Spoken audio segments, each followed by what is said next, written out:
वासुदेवाय। ओम नमो भगवते वासुदेवाय। नारायणं नमस्कृत्यं नरं चैव नरोत्तमं देवीं सरस्वतीं व्यासं ततो जयमुदीरये। नष्टप्रायेषु अभद्रेषु नित्यं भागवत सेवया भगवती उत्तम श्लोके भक्तिर्भवती नैष्ठिकी। ग्रंथराज श्रीमद् भागवतम की जय। जगत गुरु श्रील प्रभुपाद की जय। गुरु महाराज की जय। हरे कृष्ण। तो आज का हमारा भागवतम का श्लोका है कैंटो 3 चैप्टर 15 श्लोका 36 और 37। श्लोका रिसाइट करेंगे। भूयाद अघोनी भगवद्भि अकारि दंडो यो नो हरित स्फुरहेलन अप्यशेषम मा वो अनुताप कलया भगवत स्मृत्युग्नो मोहो भवेदीह तु नो व्रजतोर अधो अधः। भूयादघोनि भगवद्भि अकारि दंडो यो नो हरेत सुरहेलनम अप्यशेषम मा वो अनुताप कलया भगवत स्मृतिघ्नो मोहो भवेदीह तु नो व्रजतो रधो अधः। भूयादघोनि भगवद्भिरकारि दंडो यो नो हरेत सुरहेलनम अप्यशेषम मा वो अनुताप कलया भगवत स्मृतिघ्नो मोहो भवेदीह तु नो व्रजतो रधो अधः। श्लोका 37। एवं तदैव भगवान् अरविन्दनाभः स्वानां विबुध्य सदतिक्रममार्य विद्यः तस्मिन् ययो परमहंसं महामुनीनाम् अन्वेषणीय चरणौ चलयन् सहस्री। एवं तदैव भगवान् अरविन्दनाभ स्वानां विबुध्य सदतिक्रममार्यहृद्यः तस्मिन् ययो परमहंस महामुनीनाम् अन्वेषणीय चरणौ चलयन् सहस्री। एवं तदैव भगवान् अरविन्दनाभ स्वानां विबुध्य सदतिक्रममार्यहृद्यः तस्मिन् ययो परमहंस महामुनीनाम् अन्वेषणीय चरणौ चलयन् सहस्री। आप लोग में से कोई फाइट करेंगे फिर? हरे कृष्ण। हरे कृष्ण। यस माता जी। हरे कृष्ण प्रभु जी प्रणाम। भूयात् अघोनि भगवती बकारि दंडो यानो हरेत सुरहेलनम् अप्यशेषम मा वानुताप कल्या भगवत स्मृतिधनम् मोहो भवेत इतो नो व्रजतो अधः। एवं तदा एव भगवान् अरविन्दनाभः स्वानां विबुध्य सदतिक्रमम् आर्यहृद्य तस्मिन् ययो परमहंसा महामुनीनाम् अन्वेषणीय चरणौ चलयन् सहस्री। हरे कृष्ण प्रभु जी दंडवत प्रणाम। हरे कृष्णा प्रभु जी दंडवत प्रणाम। थैंक यू माता जी। हरे कृष्णा प्रभु जी। भूयादघोनि भगवद्भि अकारि दंडो यो न हरेत सुरहेलनम् अप्यशेषम मा वो अनुताप कल्या भगवत स्मृतिघ्नो मोहो भवेदीह तु नो व्रजतो रधो अधः। श्लोक नंबर 37। एवं तदैव भगवान् अरविन्दनाभ स्वनाम विबुध्य सत्कृतिक्रम आर्य हृदय तस्मिन् यजौ परमहंस महामुनीनाम् अन्वेषणीय चरणौ चलयन सहस्री। हरे कृष्णा प्रभु जी, दंड प्रणाम। थैंक यू माता जी। एक भक्ता और पढ़ेंगे प्लीज।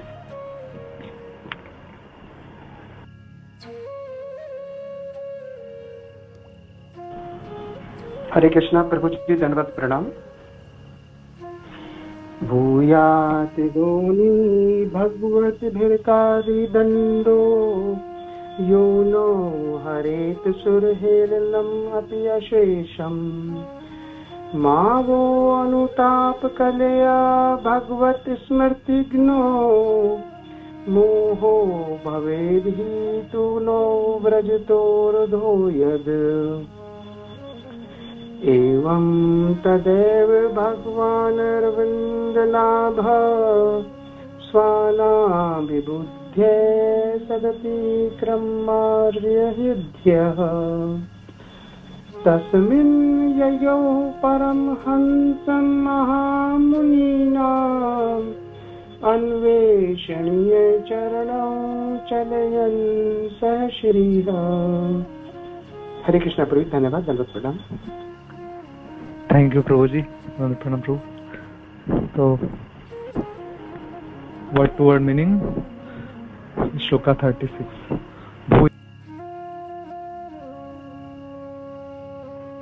अघोनी पापी के लिए भगवत भी आपके द्वारा अकारी किया गया दंडः दंड, यह जो नौ हमारे संबंध में हरेत नष्ट करे, सुर हेलनम महान देवताओं की आज्ञा का उल्लंघन करते हुए, अपि निश्चय ही अशेषम असीम मां नहीं वह तुम्हारा अनुताप पछतावा कलया थोड़ा थोड़ा करके भगवत श्री भगवान का स्मृतिघ्न स्मरण शक्ति का विनाश करते हुए मोह भवेत हो यह मूर्ख योनि में तू, लेकिन नौ हम दोनों का ब्रज तो जा रहे अधः नीचे भौतिक जगत को। अनुवाद एवं तात्पर्य जगत गुरु श्रील प्रभुपाद द्वारा। श्रील प्रभुपाद की जय। मुनियों द्वारा शापित होने के बाद द्वारपालों ने कहा, यह ठीक ही हुआ कि आपने हमें आप जैसे मुनियों का अनादर करने हेतु दंड दिया है, किंतु हमारी प्रार्थना है कि हमारे पछतावे पर आपकी दया के कारण हमें उस समय श्री भगवान की विस्मृति का मोह न आए जब हम नीचे गिरते जा रहे हों। तात्पर्य, दंड कितना ही कठोर क्यों न हो, भक्त को सह्य होता है, किंतु श्री भगवान की विस्मृति कराने वाला दंड सहन नहीं होता। द्वारपाल जो स्वयं भी भक्त थे समझ गए कि उन्हें कौन सा दंड दिया जाने वाला है, क्योंकि उन्होंने मुनियों को वैकुंठ लोक में प्रविष्ट न होने देकर जो महान अपराध किया था उससे वे सचेष्ट थे। निम्नतम योनियों में, जिसमें पशु योनि भी सम्मिलित है, ईश्वर की विस्मृति प्रमुख है। द्वारपाल इससे अवगत थे कि वे भौतिक जगत के अपराध विभाग में जा और उन्हें आशंका थी कि वे निम्नतम योनियों में डाले जा सकते हैं, जिससे वे परमेश्वर को भूल जाएं। इसलिए उन्होंने प्रार्थना की कि शाप के कारण उन्हें जो जीवन मिलने जा रहा है उसमें ऐसा घटित न हो। श्रीमद् भगवद गीता 16.19-20 में कहा गया है कि जो लोग श्री भगवान तथा उनके भक्तों से ईर्ष्या करते हैं वे जीवन की अतीव गर्हित योनियों में डाल दिए जाते हैं। ऐसे मूर्ख जन्म जन्मांतर श्री भगवान का स्मरण नहीं कर पाते और इस तरह उनकी अधोगति होती रहती है।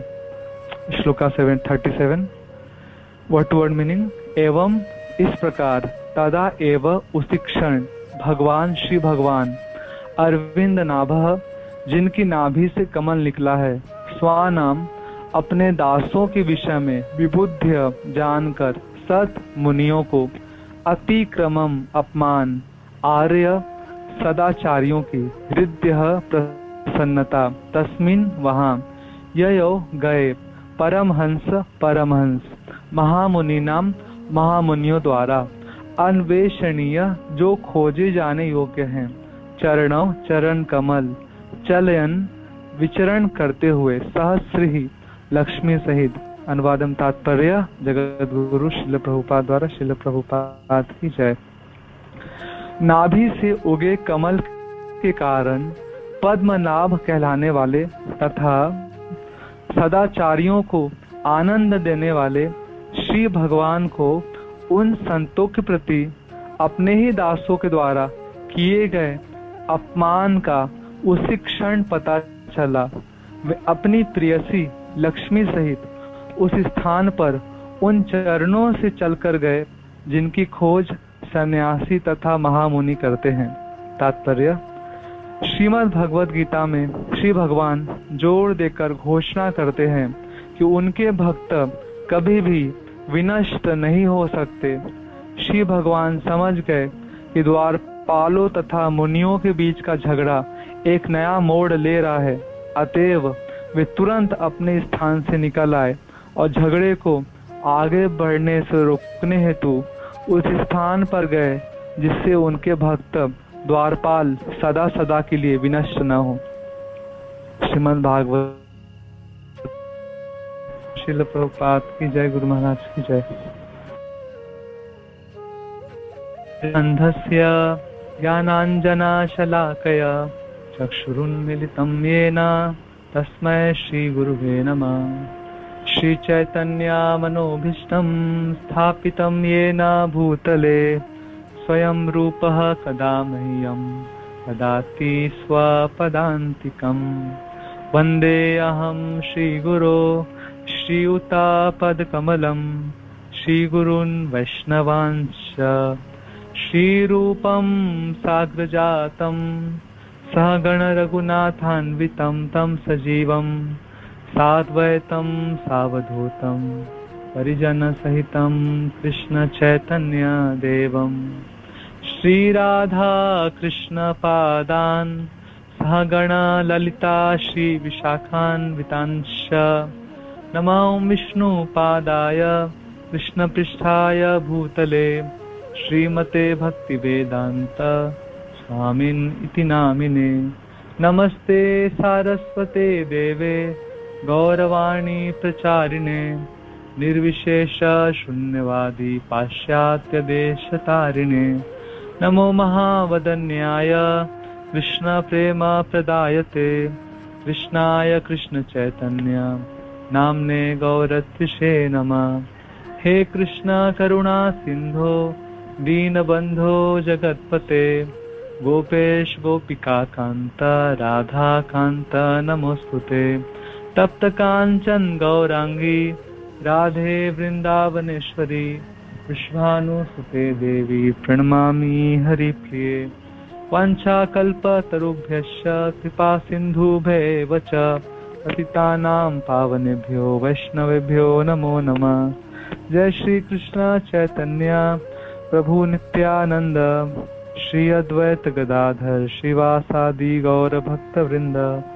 हरे कृष्णा कृष्ण कृष्ण हरे हरे हरे राम राम राम हरे हरे। नमो विष्णुपादाय कृष्णपृष्ठाय भूतले श्रीमते कत्रासधिकारी इति नामिने। ग्रंथराज श्रीमद् भागवतम की जय। जगत गुरु श्रील प्रभुपाद की जय। गुरु महाराज की जय और भक्त वृंद की जय। हरे कृष्ण। भागवतम स्टार्ट करने से पहले श्री श्री गौर निताई श्रील प्रभुपाद गुरु महाराज और आप सभी वैष्णवों के चरणों में प्रार्थना करता हूँ ताकि आप सब मुझे आशीर्वाद दीजिए ताकि मैं भागवतम की सेवा कर पाऊँ।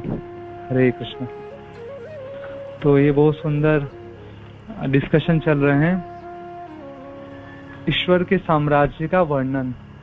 इसमें हमने देखा कि किस प्रकार से वैकुंठ लोकों में ब्रह्मा जी के 4 पुत्र सनक सनंदन सनातन सनत कुमार जी प्रवेश करते हैं और वैकुंठ के 6 द्वारों को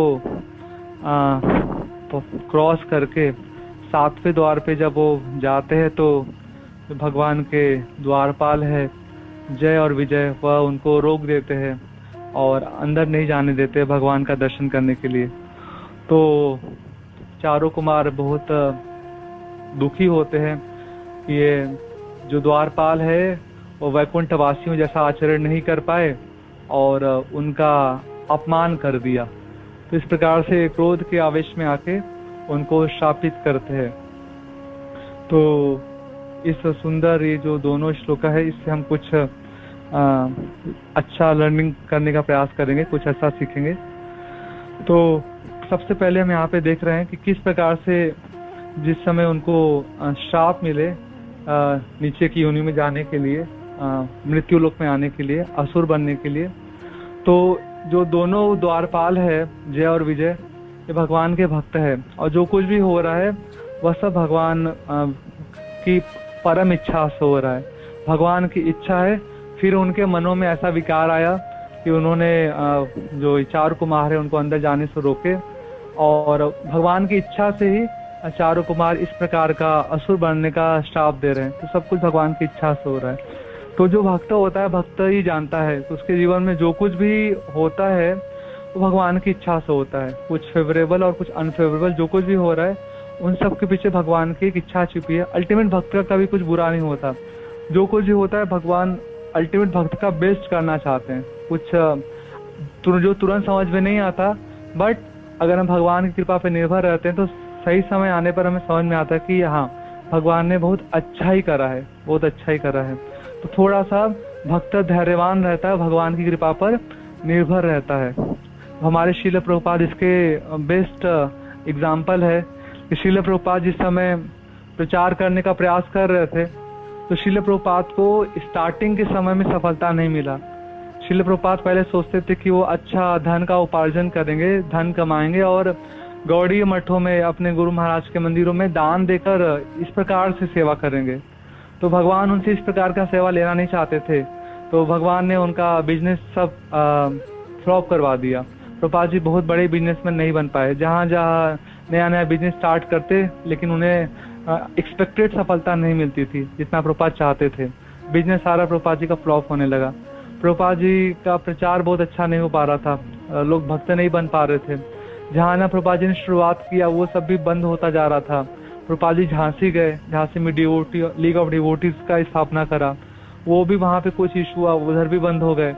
देन शील प्रभुपाद के घर पे भी सपोर्ट नहीं थे, उनके पत्नी सपोर्ट नहीं करती थी, प्रभुपाद जी के बच्चे भी रुचि नहीं दिखा रहे थे। तो और प्रभुपाद जी के बाद में प्रभुपाद जी संन्यास लेके वृंदावन गए, वहाँ पे उन्हें उनके गुरु भाइयों से सपोर्ट नहीं मिले। तो अल्टीमेट प्रभुपाद जी का काफी संघर्ष चले। प्रभुपाद जी जब न्यूयॉर्क में फर्स्ट टाइम गए तो 1 साल तक प्रभुपाद जी ने कठोर परिश्रम करा, बट उधर भी प्रभुपाद जी सफल नहीं हुए। 1 साल तक प्रभुपाद जी होपलेस हो गए थे और बार बार वो शिप कंपनी के पास आके पता करते थे कि अगली शिप इंडिया कब जा रही है। लेकिन प्रभुपाद जी को लगता था कि ठीक है, बार बार जाते, बार बार पता करते, वापस लौट के आ जाते कि ठीक है और ट्राई करते हैं, और ट्राई करते हैं। तो 1 साल के बाद फाइनली शील प्रभुपाद ने भगवान से प्रार्थना की कि भगवान देखिए, मैं इतना समय से भटक रहा हूँ, मैं काफी बूढ़ा भी हो गया हूँ, अभी तक मैं प्रचार नहीं कर पाया, मेरे गुरु महाराज का इच्छा पूरा नहीं कर पाया और यहाँ भी सफलता नहीं मिल रहा है। अगर आज भी नहीं होगा ना, आज आखिरी बार मैं प्रयास करूंगा, आज भी नहीं होगा तो मैं सच में लौट जाऊंगा भारत। अब आप देख लीजिए आपको क्या करना है। तो प्रभुपाद जी ने बहुत ही प्रार्थना करा था भगवान कृष्ण से, चैतन्य महाप्रभु से कि आप ही कृपा पर निर्भर हूँ, आप देख लीजिएगा। तो Prabhupada ji Tom square park में गए और अपनी आंखें बंद करके बहुत ही प्रेयरफुल बोर्ड में शील प्रभुपाद कीर्तन करने लगे और भगवान कृष्ण की ऐसी कृपा हुई कि बहुत सारे लड़के लड़कियों ने शील प्रभुपाद को ज्वाइन करे। और प्रभुपाद उस समय प्रैक्टिकली रो रहे थे। शील प्रभुपाद भगवान से प्रार्थना कर रहे थे कि मैं बहुत बूढ़ा हो गया हूँ, मेरे पास समय ज्यादा नहीं है, आप कृपा कर दीजिए। मेरे गुरु महाराज की बहुत बड़ी इच्छा थी कि प्रचार हो पाए। तो प्रभुपाद जी इस प्रकार से रो रहे थे, भगवान ने उनको रेसिप्रोकेशन दिया। भगवान ने दिखाया कि यहाँ पर होप है, आप होपलेस मत होइए, आप यहाँ से जाइए मत, यहाँ पे रहिए, मैं आपकी सहायता करने के लिए लोगों को भेजूंगा। तो एक भक्त की लाइफ में कितना सारा प्रभुपाद जी की लाइफ में हम देखते हैं उतार चढ़ाव है, बट प्रभुपाद जी हमेशा प्रयास करते रहे और अल्टीमेट बाद में भगवान ने उनको बहुत बड़ा सफलता हाथ लगवाई। प्रभुपाद जी ने 12 वर्ष में इतने सारे मंदिर बनाए, इतना सारा प्रचार किया, हजारों भक्त बनाए, लेकिन स्टार्टिंग में प्रभुपाद जी धैर्यवान बने रहे। तो एक भक्त हमेशा भगवान की कृपा पर निर्भर रहता है। बहुत असफलताओं के बाद भी भक्तों को भगवान बड़ी सफलता देते हैं। हमारी सफलता ये है कि हम हमेशा भगवान कृष्ण को याद रख पाए, हमेशा भगवान कृष्ण की कृपा पर निर्भर रह पाए। स्थितियां कैसी भी हो, अनुकूल हो प्रतिकूल हो, हम कृष्ण का स्मरण कर पाएंगे, कृष्ण पर निर्भर रह पाएंगे। यही हमारी सफलता है जो श्रील प्रभुपाद ने करके दिखाए। हर स्थिति में, हर अनुकूल हर प्रतिकूल स्थिति में श्रील प्रभुपाद भगवान कृष्ण पर पूरी तरीके से निर्भर थे। हर अनुकूल परिस्थिति में, प्रतिकूल परिस्थिति में श्रील प्रभुपाद अपने गुरु के कृपा पर पूरी तरह से निर्भर थे। और फिर भगवान ने और प्रभुपाद के गुरु महाराज ने प्रभुपाद को सहायता भी करे और पूरा प्रचार हुए। तो यहाँ पे दूसरा क्वालिटी हम देखते हैं कि ये एक तो भगवान की कृपा देख रहे हैं, दूसरा सहनशील है। ये दोनों द्वारपाल जय और विजय सहनशील है। उनको शाप दिया तो उन्होंने लड़ाई झगड़ा नहीं किया कि हम तो वैकुंठ के वासी है, हम भगवान के बहुत निजी पार्षद है, उनको द्वारपाल है, आप इस प्रकार से किस प्रकार से हमें शाप दे दिए। कोई भी बहस नहीं करा और शाप को विनम्रता पूर्वक ग्रहण कर लिया और अपनी गलती मान लिया कि हाँ मेरा गलती हुआ था, अपना गलती स्वीकार कर लिया, शाप को ग्रहण कर लिया। तो ये भक्त सहनशील होता है, सहन कर लेता है। तो हमारे चैतन्य महाप्रभु के पार्षदों में मुख्य पार्षद है हमारे षड गोस्वामी प्रभुगण, षड गोस्वामी वृंदावन के रूप सनातन जीव गोपाल भट्ट, रघुनाथ भट्ट, रघुनाथ दास गोस्वामी। तो ये चैतन्य महाप्रभु के मुख्य पार्षदगण हैं। और ये सभी जो षड गोस्वामी है वो विनम्रता के मूर्तिमान स्वरूप है। टॉप मोस्ट लेवल का विनम्रता हमारे गोस्वामी लोगों ने अपने आचरण में दिखाया है, सहनशीलता दिखाया है। तो एक बहुत सुंदर पास टाइम आते हैं। जिस समय रूप गोस्वामी ने एक गलती हो जाने पर जीव गोस्वामी को निकाल दिया था, एग्जाइल कर दिया था, निकाल दिए थे। तो हुए क्या थे कि रूप गोस्वामी भक्ति रसामृत सिंधु ग्रंथ का रचना कर रहे थे और जीव गोस्वामी बहुत बड़े स्कॉलर थे, बहुत बड़े विद्वान थे और वाराणसी में उन्होंने शिक्षा ग्रहण किए थे। तो उनको सभी श्लोका प्रैक्टिकली रटे हुए थे अच्छे तरीके से। तो वैदिक टेक्स्ट से, वेदों से बहुत अच्छे तरीके से, पुराणों से वो रेफरेंस दिया करते थे रूप गोस्वामी को। और रूप गोस्वामी जीव गोस्वामी की सहायता से बहुत सुंदर ग्रंथ का रचना कर रहे थे। तो उसी समय रूप गोस्वामी पास से मिलने वल्लभाचार्य जी आते हैं और वल्लभाचार्य जी बड़े आचार्य है, महान भक्त है। तो रूप गोस्वामी जी अपनी रचना को वल्लभाचार्य जी को दिखलाते हैं कि आचार्य देखिए मैं इस ग्रंथ का रचना कर रहा हूँ, आप इस पे अपना थोड़ा सा टिप्पणी दीजिए, ये ग्रंथ किस प्रकार का है, आप थोड़ा सा अपना रिव्यू दीजिए, आप थोड़ा पढ़िए, कोई गलती हो तो मुझे बताइए। तो उन्होंने पढ़ा तो बहुत सुंदर ग्रंथ था और बहुत प्रसन्न हुए। और पढ़ते पढ़ते उन्होंने एक लाइन पढ़ी जिसमें रूप गोस्वामी ने भुक्ति मुक्ति पिशाचिनी इस प्रकार का कुछ लाइन लिखा था। भुक्ति भोग करने की इच्छा, मतलब मेटेरियल एंजॉयमेंट, और मुक्ति की इच्छा, लिबरेशन, इसको उन्होंने पिशाचिनी से कंपेयर किया था कि भुक्ति और मुक्ति की इच्छा पिशाचिनी है।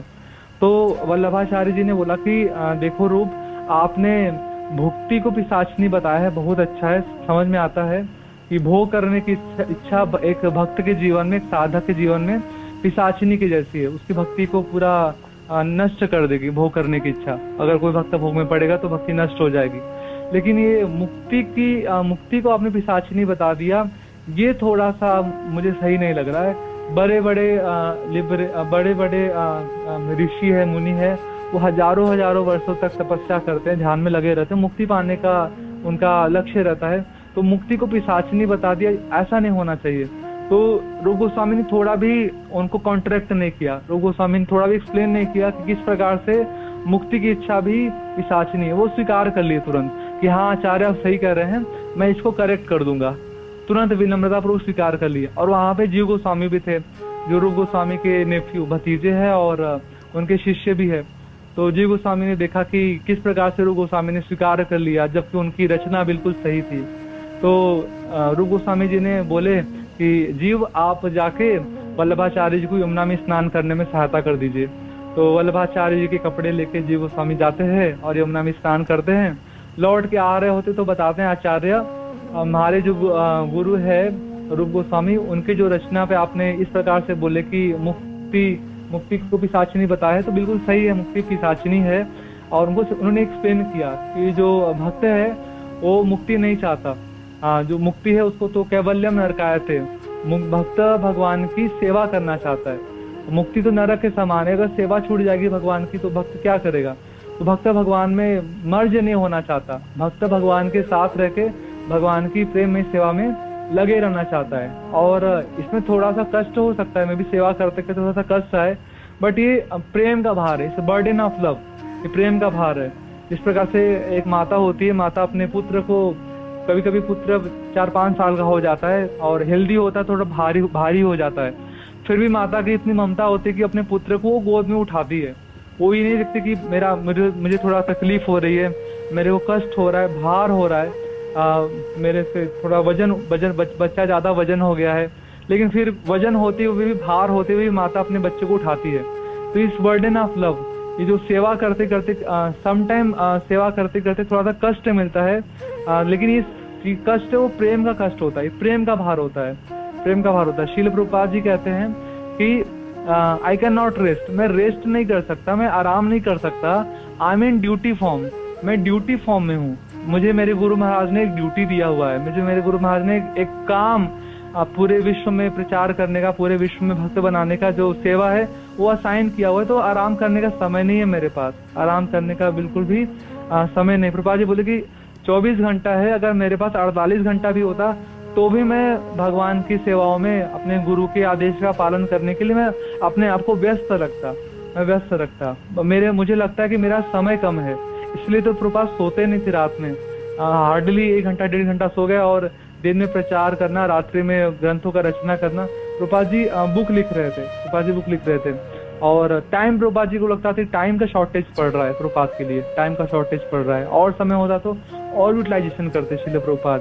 तो भक्ति करते करते या सेवा करते करते कभी कभी थोड़ा कष्ट भी मिलता है, तो कष्ट भी आनंद होता है, वो प्रेम का भार होता है। तो इस भक्त भगवान की सेवा करना चाहता है, भक्त भगवान में मर्ज नहीं करना चाहता, अपने अस्तित्व को समाप्त नहीं करना चाहता।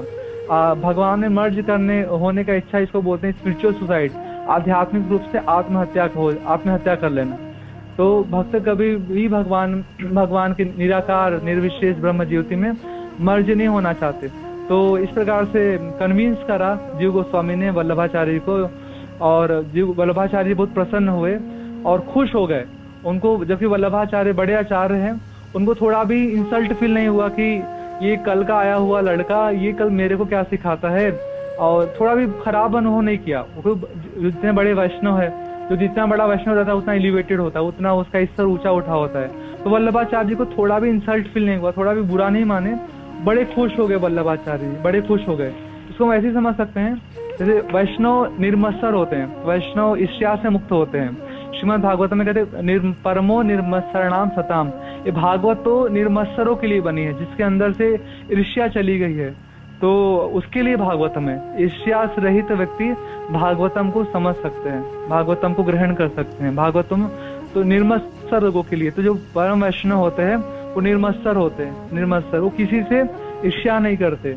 और अगर कोई बाद का आया वो भक्त, जूनियर कोई भक्त, अधीनस्थ भक्त अगर भक्ति में प्रगति करता है तो उसको देख के वैष्णव खुश होते हैं, जो बड़े वैष्णव होते हैं खुश होते हैं, और बहुत अच्छा, और आगे बढ़ो, और प्रगति करो, उसको आशीर्वाद देते हैं। हम देखते हैं कि जिस प्रकार से भगवान शंकर, भगवान शिव जी, वो एक बार अर्जुन का परीक्षा लेने के लिए आए, जब वो वनवास का टाइम चल रहा था, तो शिव जी आते हैं और अर्जुन की परीक्षा लेते हैं। और शिव जी एक मृगारी, एक शिकारी का रूप बना के आते हैं, और एक अर्जुन एक सुअर का शिकार कर रहा था और शिव जी भी एक सुअर का शिकार करते हैं, और दोनों का बाढ़ एक साथ ऑलमोस्ट लगता है। तो अर्जुन बोलते हैं कि इसको मैंने मारा है तो इसको मैं लेके जाऊंगा। शिव जी बोलते नहीं, पहले मैंने मारा है, ये मेरा है ये पशु, इसको मैं लेके जाऊंगा। तो दोनों में थोड़ा सा इस प्रकार से वाद विवाद होते हैं। तो फिर शिव जी बोलते हैं ठीक है, अगर पता चल जाएगा आप मेरे से युद्ध कर लो। तो शिव जी और अर्जुन में दोनों में युद्ध होते हैं, और युद्ध करते करते एंड रिजल्ट ये आता है कि शिव जी हार जाते हैं, अर्जुन जीत जाते हैं।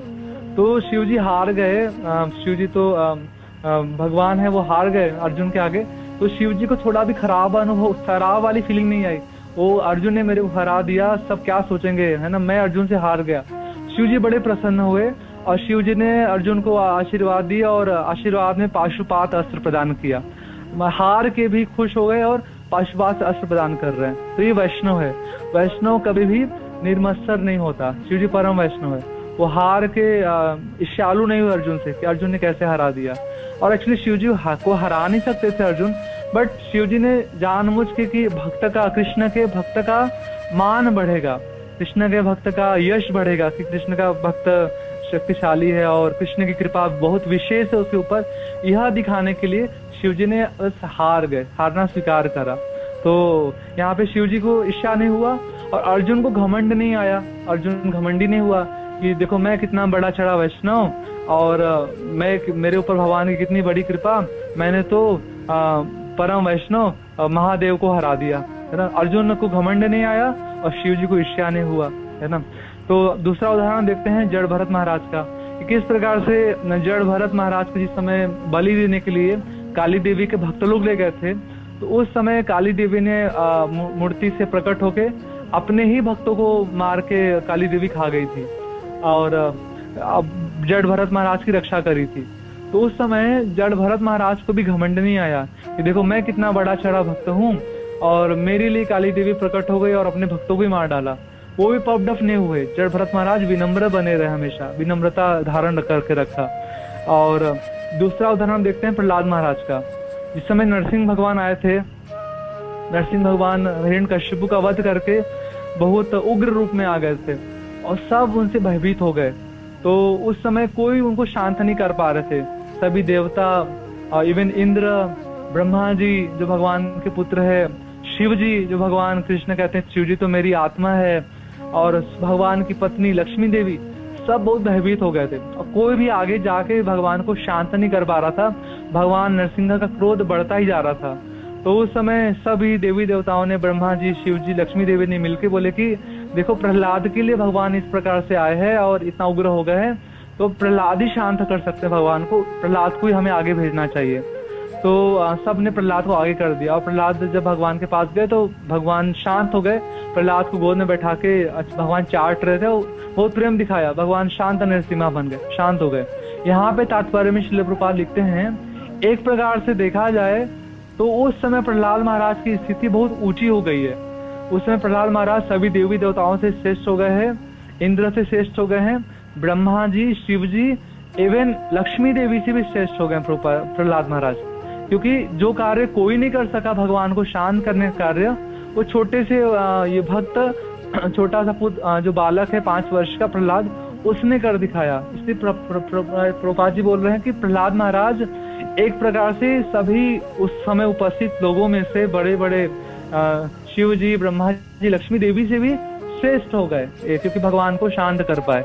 तो यहाँ पे दो बात इसमें भी समझने वाली बात है कि प्रहलाद महाराज को भी घमंड नहीं आया कि देखो मैं श्रेष्ठ हूँ, जो कार्य लक्ष्मी देवी, ब्रह्मा जी, शिव जी भी नहीं कर पाए वो मैंने कर दिखाया। प्रहलाद महाराज को घमंड नहीं आया। प्रहलाद महाराज समझ रहे थे मैं जो भी कर पाया हूँ मेरे ऊपर कृपा है, इन सब की देवी देवताओं की कृपा है, ब्रह्मा जी, शिव जी, लक्ष्मी देवी सबने आशीर्वाद देके एम्पावर करके भेजा कि आप शांत कर पाओगे, आपके लिए आए हैं पुत्र, आप आगे बढ़ो। तो प्रहलाद महाराज याद रख पाए इस चीज को, ये कृतज्ञता बनी रही, विनम्रता बनाए रखा। और दूसरी तरफ ये जो बड़े बड़े भक्त लोग हैं, लक्ष्मी देवी, ब्रह्मा जी, शिव जी, ये लोग भी ईर्ष्यालु नहीं हो प्रहलाद महाराज से कि ये हम लोग नहीं कर पाए, ये कैसे कर पा रहा है, ये कैसे भगवान को शांत कर दिया, ये कैसे भगवान की गोद में बैठ गया, वो लोग भी ईर्ष्यालु नहीं हुए। तो बहुत सुंदर लर्निंग है कि वैष्णव निर्मत्सर रहता है, वैष्णव ईर्ष्यालु नहीं होता और वैष्णव हर स्थिति में कृतज्ञ रहता है और विनम्रता धारण करता है, विनम्र बना रहता है, विनम्र बना रहता है। हम अगला उदाहरण देखते हैं श्रील प्रभुपाद का। अगेन श्रील प्रभुपाद ने पूरा विश्व में प्रचार करा।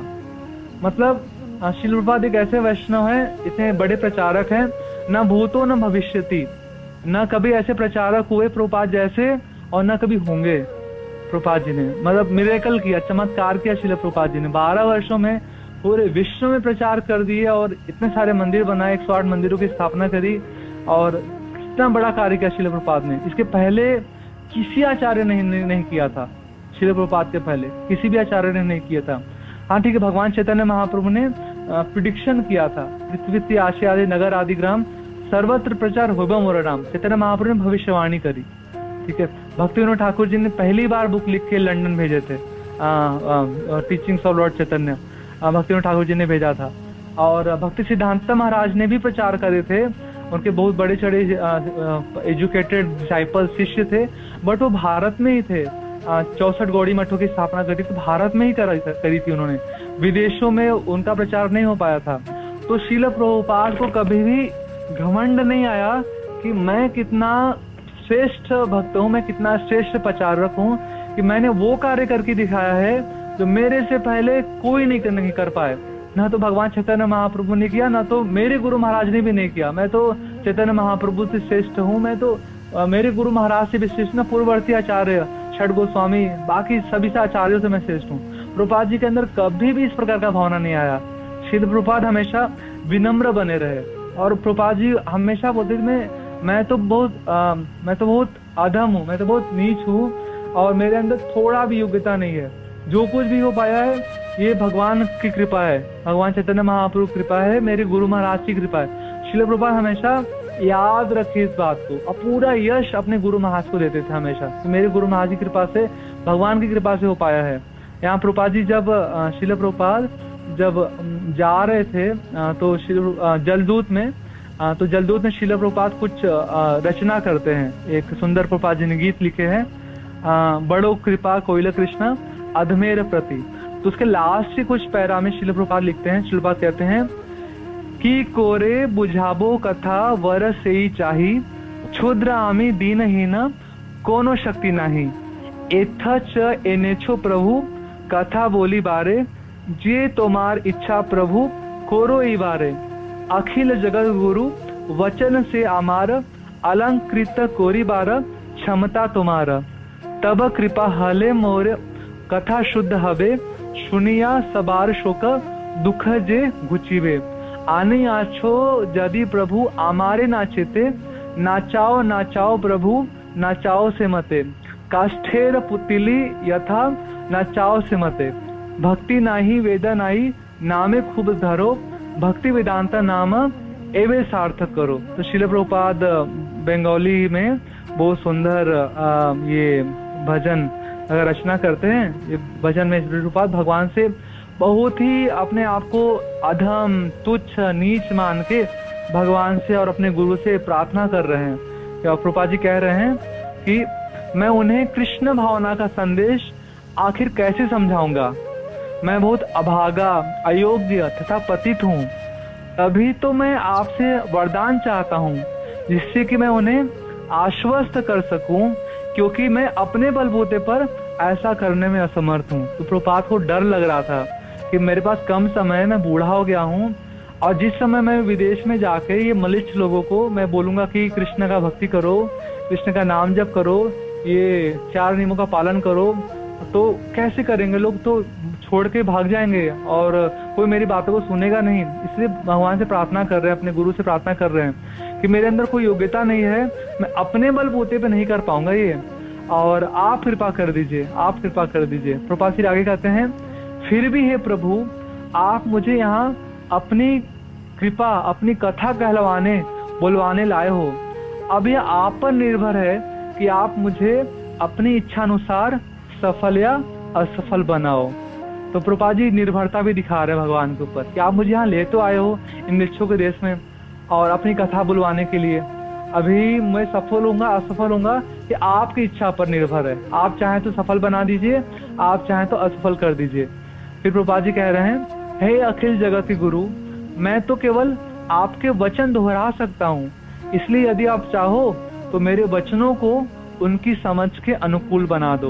तो प्रभुपाद जी ऐसा नहीं कह रहे कि मैं कुछ अलंकृत भाषाओं का यूज करूंगा और फ्लावरी वर्ड्स का यूज करके उनको प्रभावित करने का प्रयास। प्रभुपाद जी बोले, मैं तो बस आपके वचनों को दोहराऊंगा, आप कृपा करिए तो मेरे शब्दों में इस प्रकार का शक्ति भर दीजिए ताकि ये जो म्लिच्छ लोग हैं विदेशी, ये सभी आपके भक्ति को ग्रहण कर पाएं। आप मेरे शब्दों में बैठ जाइए कृष्ण, मेरे शब्दों में शक्ति संचालित कर दीजिए आप, कि मेरे शब्द जब मैं बोलूं तो फिर उनके हृदय में वो बैठ जाए और आपके भक्त बन जाए, आप कृपा करिए। तो प्रभुपाद जी कहते हैं, केवल आपकी अहेतु की कृपा से ही मेरे वचन शुद्ध होंगे। मुझे पूर्ण विश्वास है कि जब यह दिव्य संदेश उनके हृदयों में जाएगा तो उनका सब शोक व दुख दूर हो जाएगा। तो प्रभुपाद जी कह रहे हैं कि आप कृष्ण आप कृपा करेंगे ना, तब मेरे वचनों में शक्ति आएगी, मेरे वचन शुद्ध हो जाएंगे, और एक बार आपके भक्त बन गए तो सब सुखी हो जाएंगे। प्रभुपाद जी कंपैशनेट है, सबको सुखी करना चाहते हैं। प्रभुपाद कह रहे हैं, हे प्रभु, मैं तो बस आपके हाथों की कठपुतली हूँ, इसलिए यदि आप मुझे यहाँ नचाने लाए हो तो मुझे नचाओ, मुझे नचाओ, मुझे नचाओ। हे प्रभु, मुझे अपनी इच्छा अनुसार नचाओ। जैसा आप चाहते हैं कृष्ण नचाने के लिए वैसा नचाइए, मैं तो कठपुतली हूँ। तो भक्त हमेशा इस प्रकार का भावना मेंटेन करता है, कृष्ण मैं तो आपके हाथ में कठपुतली हूँ, आप जैसा चाहिए वैसा नचाइए कृष्ण। तो प्रभुपाद जी ने बहुत विनम्रता पूर्वक प्रार्थना किया कि आप कृष्ण मुझे नचाइए, जिस प्रकार से आप नचाना चाहते हैं नचाइए। पूर्ण 100% श्रील प्रभुपाद भगवान की और अपने गुरु की कृपा पर निर्भरता दिखा रहे हैं। फिर प्रभुपाद जी कह रहे हैं, मुझ में न तो भक्ति और न ही ज्ञान है, परंतु मुझे कृष्ण के पवित्र नाम में दृढ़ विश्वास है। मुझे भक्ति वेदांत की उपाधि दी गई है, इसलिए यदि आप चाहो तो मेरा यह नाम सार्थक कर दो। तो प्रभुपाद जी का नाम है ना भक्ति वेदांत स्वामी। तो बोले मेरे अंदर भक्ति तो है नहीं भगवान, और मैं ना तो वेदों को बहुत ज्यादा जानता हूँ, ठीक है, जबकि प्रभुपाद के अंदर बहुत भक्ति कूट कूट के भरी है, और प्रभुपाद ही वास्तव में वेदों को जानने वाले हैं, वेदों के मर्म को जानने वाले लोगों को जनाने भी वाले हैं। फिर प्रभुपाद इतना विनम्रता धारण करके बोल रहे हैं, भगवान भक्ति भी नहीं है, वेदों को भी नहीं जानता, बस नाम ही बड़ा बड़ा है मेरा भक्ति वेदांत, और आप कृपा करिए तो मेरा नाम सार्थक कर दीजिए भगवान, मैं लोगों को भक्त बना पाऊँ, आप कृपा रखिए। तो इस प्रकार से प्रभुपाद जी बहुत विनम्रता दिखा रहे हैं। प्रभुपाद जी कभी भी घमंड नहीं दिखाए कि मैंने बहुत श्रेष्ठ कार्य किया, हमेशा अपने पूर्ववर्ती आचार्यों पे, अपने गुरु महाराज पे और भगवान की कृपा पर निर्भरता श्रील प्रभुपाद ने दिखाई। तो इस यहाँ पे प्रभुपाद जी से हम निर्भरता सीखते हैं, किस प्रकार से क्रेडिट प्रभुपाद जी ने अपने ऊपर के आचार्यों को भगवान को दिया, वो सीखते हैं। फिर ऐसी भक्ति सिद्धांता महाराज के जीवन से भी सीखते हैं। भक्ति सिद्धांता महाराज एक बार जब नवद्वीप में थे और वो काफी प्रचार कर रहे थे, तो भक्ति सिद्धांता महाराज एक बार बोट से जा रहे थे, वो जो मोटर बोट होता है गंगा पे क्रॉस करते हैं, तो मोटर बोट से जा रहे थे। तो किसी ने भक्ति सिद्धांता महाराज से पूछे कि आपके गुरु महाराज गौर किशोर दास बाबा जी महाराज, वो तो भजनानंदी है, वो तो भजन करते हैं, वो प्रचार तो नहीं करते, लेकिन आप उनके कैसे शिष्य हो, आप तो प्रचार करते हो, आप तो गोष्ठानंदी हो, ये कैसे, मतलब समझ नहीं आ रहा है, गुरु का कुछ और शिष्य का कुछ और। आप तो भक्ति सिद्धांता महाराज बोले कि हम दोनों अलग अलग थोड़ी है, हम एक ही है। और भक्ति सिद्धांता महाराज समझाते हैं कि जो कुछ भी मैं कर पा रहा हूँ ना, ये मेरे गुरु महाराज की कृपा से ही कर पा रहा हूँ, मेरा इसमें थोड़ा भी श्रेय नहीं है। वो बोलते हैं कि जैसे जिस प्रकार से मोटर बोट चल रहा है ना, मोटर बोट में मोटर चल रहा है तो बोट से आवाज आ रही है, मगर मोटर बोट से मोटर को हटा दो तो ये जो बोट है आगे नहीं बढ़ पाएगा।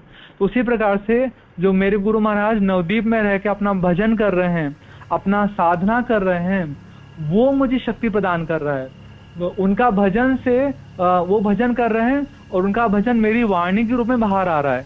तो मैं जो प्रचार कर पा रहा हूँ, जो मैं लोगों को बोल पा रहा हूँ, कृष्ण के बारे में समझा पा रहा हूँ, कन्विंस कर पा रहा हूँ, भक्त बन रहे हैं, वो मैं नहीं बना रहा हूँ, तो मेरे गुरु महाराज बना रहे हैं। उनका भजन की शक्ति से प्रचार हो रहा है, मैं तो बस माध्यम हूँ, मैं तो बस बोट की तरह चल रहा हूँ, रियल मोटर तो मेरे गुरु महाराज है। इस प्रकार से बताते हैं वो। और यहाँ पे एक सुंदर भक्ति सिद्धांता महाराज ने भी भजन लिखा है, गुरु परंपरा एक सॉन्ग है, कृष्ण है चतुर्मुख, उसमें सारे गुरु परंपरा का उन्होंने मेंशन किया है।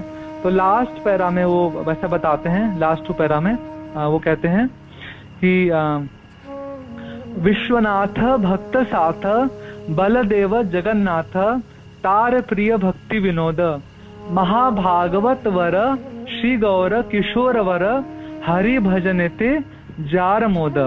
तो पूरी गुरु परंपरा को काउंट करवाते हैं, फिर बोलते हैं कि विश्वनाथ जी के ये शिष्य हुए बलदेव जगन्नाथ, उनके शिष्य हुए भक्ति विनोद ठाकुर जी, और फिर अपने गुरु महाराज के बारे में बताते हैं। तो कितना प्रेम दिखा रहे हैं, अपने गुरु महाराज के बारे में बताते हुए बोल रहे हैं महाभागवत वर, महाभागवत है मेरे गुरु महाराज, महाभागवतों में भी श्रेष्ठ है महाभागवत वर, भक्तों में श्रेष्ठ है महाभागवत। बोले मेरे गुरु महाराज तो महाभागवतों में भी श्रेष्ठ है, और हरि भजने ते जार मोद, उनका आनंद एक ही चीज में है, भगवान श्री हरि के भजन में।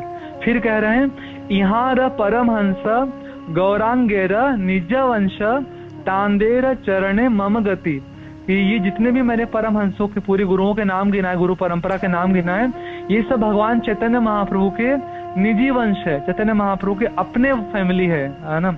और फिर कह रहे हैं तांदेर चरण मम गति, मेरा प्रार्थना है कि इनके चरणों में मेरी गति हो।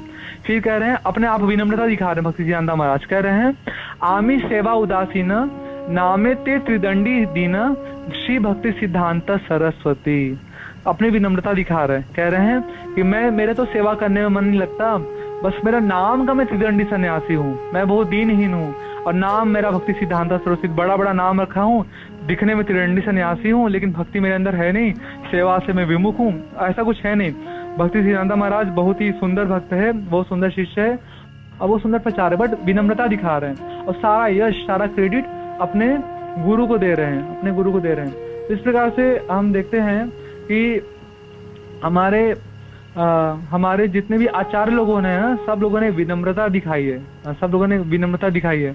और यहाँ पे चैतन्य महाप्रभु खुद की भी एक लीला आती है। चैतन्य महाप्रभु जब नवद्वीप में थे अर्ली ईयर्स में, तो चैतन्य महाप्रभु एक बार ट्रेवलिंग कर रहे थे अपने एक मित्र के साथ, नौका विहार कर रहे थे। तो चैतन्य महाप्रभु ने एक बुक लिखा था, चैतन्य महाप्रभु के फ्रेंड ने भी एक बुक लिखा था, तो दोनों लोग एक दूसरे को बुक देते हैं कि ठीक है तुम मेरा पढ़ लो, तुम मेरा पढ़ो। तो चैतन्य महाप्रभु का जो फ्रेंड होता है, मित्र, वो रोने लगता है चैतन्य महाप्रभु को बुक पढ़ के। महाप्रभु बोलते हैं क्या हो गया, क्यों रो रहे हो, क्या बात हो गया? तो बोलता है कि तुम्हारा बुक इतना सुंदर है निमाई, तुम्हारा बुक इतना सुंदर है कि तुम्हारे बुक के सामने मेरे बुक को कौन पढ़ेगा, मेरा बुक कोई नहीं पढ़ेगा, तुम्हारा बुक इतना सुंदर है। तो चैतन्य महाप्रभु बोलते हैं बस इतना सा बात, अपना बुक लेते हैं और फाड़ के उसको गंगा में फेंक देते हैं। बोले ठीक है। और फिर चैतन्य महाप्रभु ने कोई बुक नहीं लिखा उसके बाद से, बोले मैं कोई बुक नहीं लिखूंगा आपसे।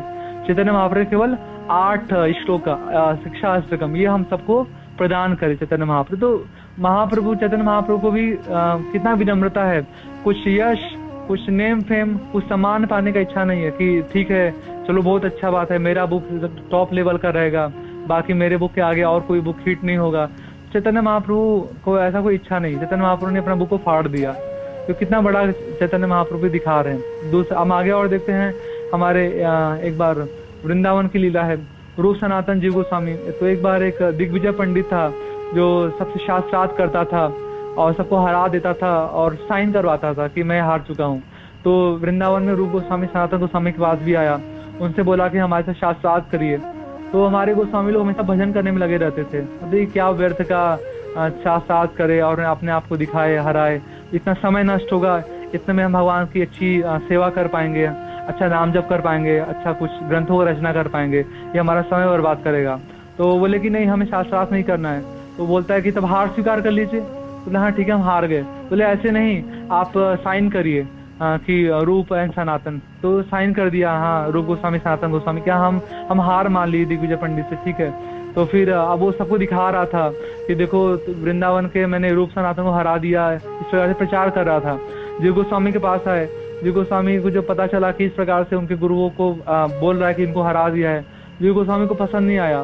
तो जीव गोस्वामी अपना विद्वता का प्रदर्शन करने के लिए नहीं, बट अपने गुरु का मान बढ़ाने के लिए जीव गोस्वामी ने उनसे शास्त्रार्थ को हरा दिया और फिर बताया कि देखो मैंने तुमको हरा दिया और मैं रूप सनातन का एक छोटा सा दास हूँ, मैं उनका छोटा सा दास हूँ। तो मतलब इस प्रकार से उनको हरा के अपने गुरु की महिमा को बढ़ाया।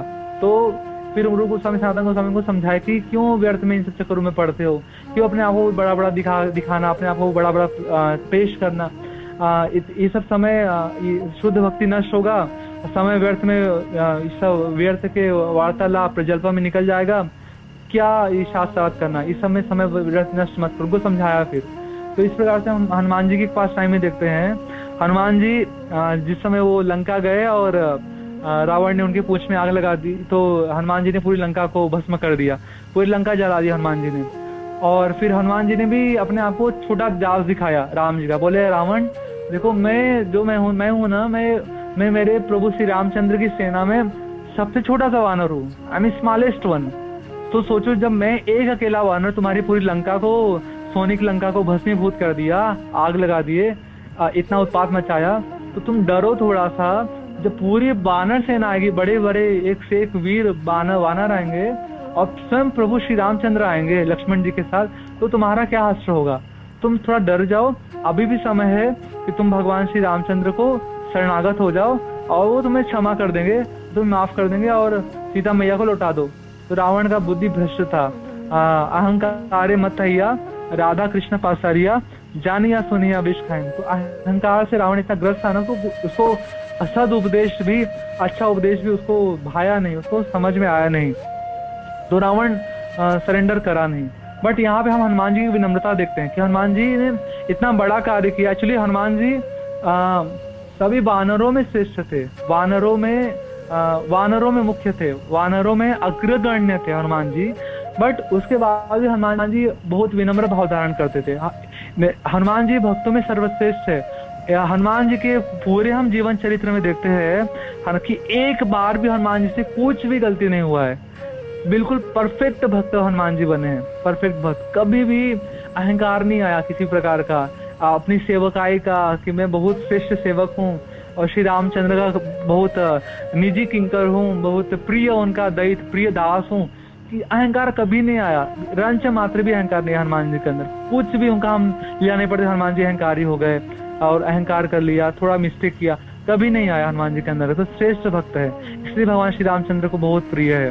तो यहाँ पे फिर हम देखते हैं कि हम वल्लभाचार्य का देख रहे थे, तो वल्लभाचार्य जी आते हैं और वल्लभाचार्य जी रूप गोस्वामी को बोलते हैं कि आपका ये जो शिष्य है ना जीव बहुत बुद्धिमान है और मेरे को समझने में गड़बड़ी हो गया था, आपने बिल्कुल सही रचना किया है, मुक्ति पिशाचनी लिखा है बिल्कुल सही है, तो आप चेंज मत करना, बिल्कुल सही है। तो रूप गोस्वामी को बिल्कुल पसंद नहीं आया। वल्लभाचार्य के सामने तो कुछ नहीं बोले, लेकिन जैसे ही वल्लभाचार्य जी गए रूप गोस्वामी तो बिल्कुल आग बबूला, बिल्कुल गंभीर गुस्से में आके लाल और बहुत नाराज होके बिल्कुल जोर कठोर शब्दों में प्रताड़ित किया और कठोर शब्दों को में उनको डांटते हैं। जी गोस्वामी को बोलते हैं कि इतने कम उम्र में, छोटी सी उम्र में तुमने वैराग्य धारण किया और तुम इसलिए तुम्हें अहंकारी हो गए हो, तुम्हें बहुत बड़ा अहंकार चढ़ गया है कि तुम श्रेष्ठ हो, तुम्हें श्रेष्ठता का अहंकार हो गया है और तुम्हें थोड़ा भी समझ नहीं है कि किस प्रकार से बड़े वैष्णवों का सम्मान करना चाहिए, किस प्रकार से बड़े वैष्णवों के साथ वाग युद्ध, वाणी का युद्ध नहीं करना चाहिए। आपने किस प्रकार से इंसल्ट किया, किस प्रकार से उनके वचनों को काटा, आपको किसने अधिकार दिया, आपने अतिक्रमण किया आपके अधिकार का। इस प्रकार से खूब डांटते हैं, बोलते हैं कि मैं आपसे बहुत ही दुखी हो गया हूँ और आज के बाद मैं आपका त्याग करता हूँ। आज के बाद मैं आपका गुरु नहीं और आप मेरे शिष्य नहीं, आप वृंदावन में रहने लायक नहीं हो, आप वृंदावन छोड़ के चले जाओ और आज के बाद कभी अपना मुख मत दिखाना। कठोर शब्दों में डांटा, बिल्कुल कठोर शब्दों में। और जीव गोस्वामी एक शब्द नहीं बोले, एक शब्द नहीं बोले और शांति से सुनते रहे विनम्रता पूर्वक और रो रहे थे, प्रैक्टिकल बहुत रो रहे थे कि धिक्कार है मेरे जीवन को कि मेरे गुरु महाराज ने मेरा त्याग कर दिया।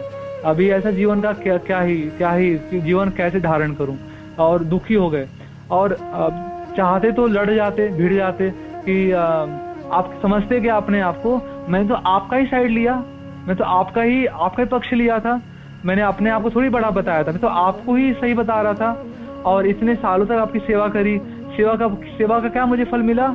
आपने मुझे इस प्रकार से अपमानित किया, आपने मेरे सेवा का वैल्यू खत्म कर दिया, आपने मुझे निकाल दिया और आपने मेरा त्याग कर दिया। आप क्या मुझे छोड़ेंगे, मैं आपको छोड़ के जाता हूँ, आप मुझे कम समझते हो क्या। मैं खुद आपसे बड़ा विद्वान हूँ और मैं खुद गुरु बनूंगा, खुद इतने सारे शिष्यों को अपने बना लूंगा। कुछ भी ऐसा भाव नहीं आया, लड़ाई झगड़ा कुछ नहीं किया और एक शब्द नहीं बोले और सुनते रह गए। अपने आप को प्रूफ, विनम्रता पूर्वक भी प्रूफ नहीं किया कि नहीं आप गलत समझ रहे हैं, मेरा इंटेंशन ऐसा नहीं था, मैं तो आपको ही मतलब गुस्से में ना तो प्रूफ किया ना तो विनम्रता में प्रूफ किया।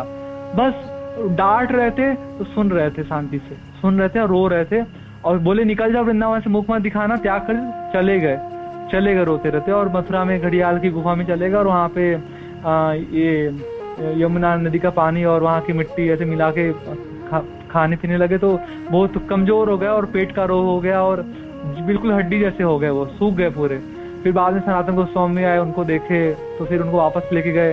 जी गोस्वामी को, रूप गोस्वामी को बोलते हैं कि चैतन्य महाप्रभु का 3 आदेश है जीवे दया वैष्णव सेवा नाम रुचि। आप पूरे संसार के जीवों पे दया करते हो, अपने जीव को छोड़ दिया, अपने जीव पे दया नहीं करोगे रूप। इस प्रकार से फिर रूप गोस्वामी दोबारा से जीव गोस्वामी को स्वीकार करते हैं। तो यहाँ पे मतलब जीव गोस्वामी ने जो भी करा वो अपने गुरु का मान बढ़ाने के लग किया, वो कोई अहंकार का प्रदर्शन नहीं किया था। लेकिन रूप गोस्वामी ने भी दिखाया कि किसी प्रकार से आचार्य की अवमानना नहीं होनी चाहिए। आचार्य ठीक है हमारा गलती हो ना, आचार्य ने कुछ बोला तो स्वीकार करना चाहिए, ग्रहण करना चाहिए। तो ये भी बहुत बड़ा स्टैंडर्ड मेंटेन किया कि किस प्रकार से वैष्णव का विनम्रता आचरण होना चाहिए। जो हम देख रहे हैं कि हमारे जो ये द्वारपाल है ना, जय विजय, इनको शाप तो मिल गया इतना, लेकिन फिर भी कुछ भी कॉन्ट्रैक्ट नहीं किया, उनको उनकी बातों काटा नहीं, विनम्रता पूर्वक उनके शापों को ग्रहण किया, स्वीकार कर रहे हैं। हाँ हमारी गलती हुई है, आपने हमको ठीक ही सजा दिया है, हम इसी योग्य है, हम वैकुंठ बनने लायक योग्य नहीं है। तो बस आपसे यही प्रार्थना है कि हम भगवान को भूले नहीं, इतना ही कृपा करिएगा, है ना। तो यहाँ पर फिर बताते, यहाँ पे फिर है कि किसी प्रकार से ना हमें गुरु से वाग युद्ध नहीं करना चाहिए, गुरु से वाणी का युद्ध नहीं करना चाहिए, और गुरु से वैष्णव से भी वाणी का युद्ध नहीं करना चाहिए। फिर इवन वैष्णव से सिंपल ऑर्डिनरी पर्सन जो भक्त भी नहीं है ना, उससे भी वाणी का युद्ध नहीं करना चाहिए, किसी से भी वाणी का युद्ध नहीं करना चाहिए। गुरु महाराज कहते हैं कि पहले हमें शांति चाहिए, सब चीज एक तरफ शांत, हमें सबसे पहला चीज शांति चाहिए। शांत, कृष्ण भक्त शांत, पहला भक्त का क्वालिटी रहेगा कि वो अनडिस्टर्ब रहेगा, भक्त शांत रहेगा, बिल्कुल शांत रहेगा।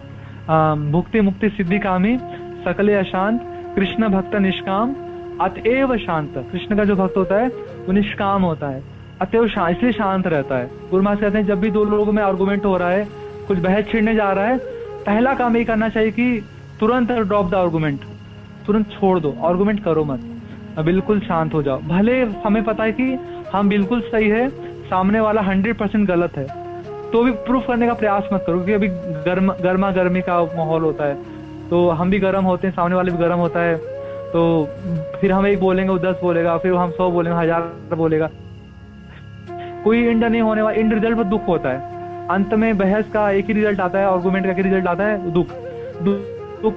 दुख ही बढ़ता, कुछ नहीं। वैसे गुरु महाराज बोलते हैं उस समय शांत हो जाओ, और उस समय हट जाओ, एकदम शांत। जब दोनों बिल्कुल शांत चित्त हो जाए, फिर शांति मन से डिस्कशन कर लीजिए कि हाँ क्या हुआ था और क्या हमें करना चाहिए, शांत तरीके से। जो चीज शांति से नहीं सुलझाया जा सकता, गुस्से में तो कभी नहीं।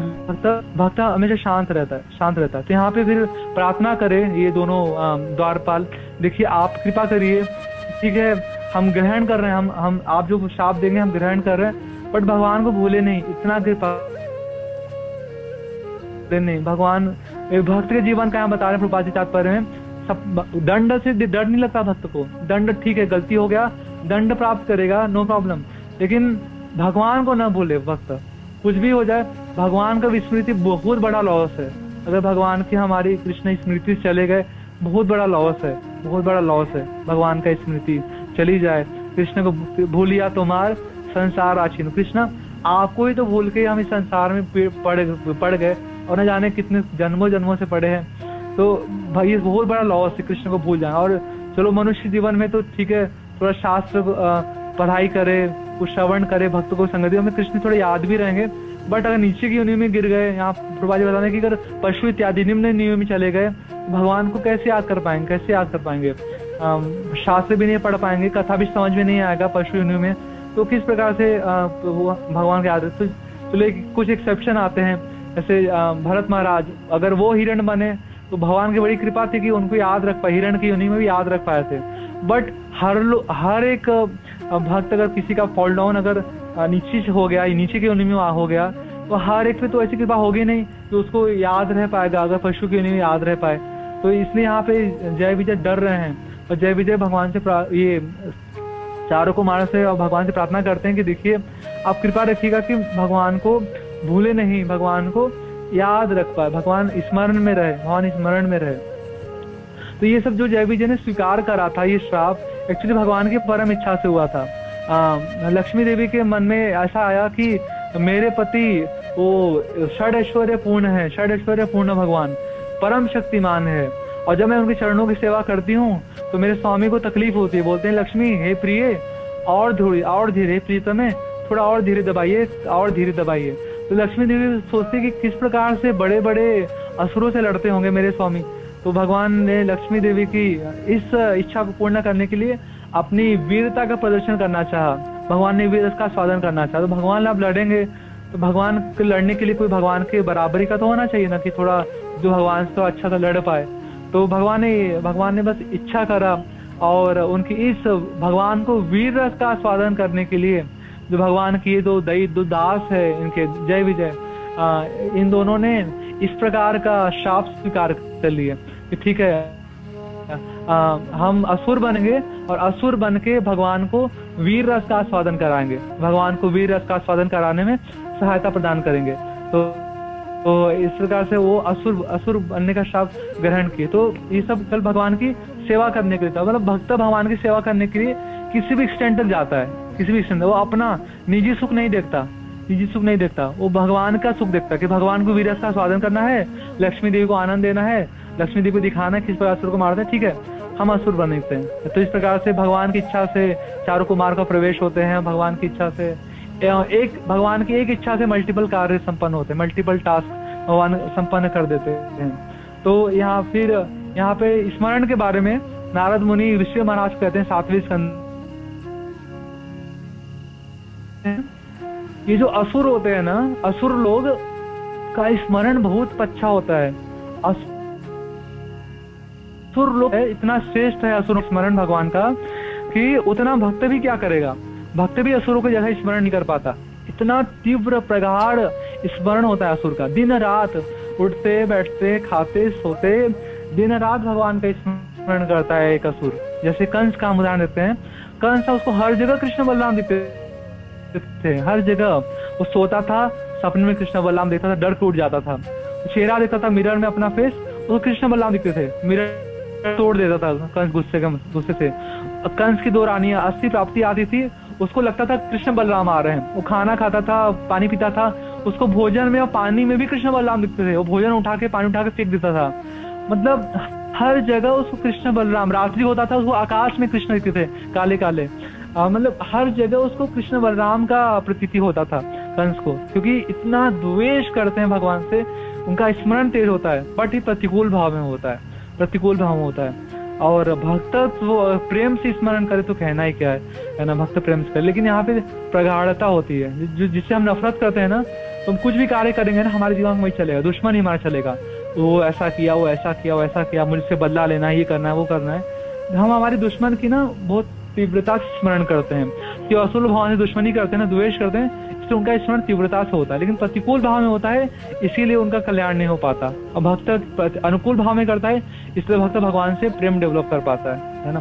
तो यहाँ पे फिर जब भगवान को पता चला कि बहुत बड़ा यहाँ पे इशू हो गया है, पंगा हो गया है और बहस हो गया है मेरे द्वारपाल भक्तों में और चारों कुमारों में, तो तुरंत भगवान अपनी प्रियतमा लक्ष्मी देवी के साथ यहाँ सुंदर बता रहे हैं, सुंदर वर्ण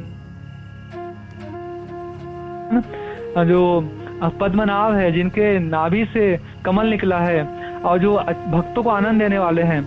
और जैसे ही भगवान को पता चला, तुरंत भगवान अपने चरणों से चल के आ गए, चरणों से चल के उस स्थान से गए, बाहर निकल के आया भगवान और तुरंत शांत करते हैं।